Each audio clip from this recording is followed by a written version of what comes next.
goat, lamp. Let's read it again. Lion, goat, lamp. So two of these pictures start with the same beginning sound. One does not belong. Riley, which one do you think does not belong? We're going to get down to that one in just a minute. All right, now let's take a look again. Lion, goat, lamb.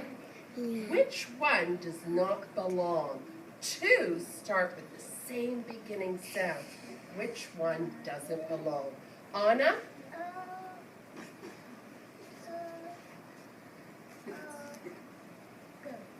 Goat. She says goat does not belong. So I'll take the goat out and let's listen if our two pictures that are left start with the same sound. Let's say them.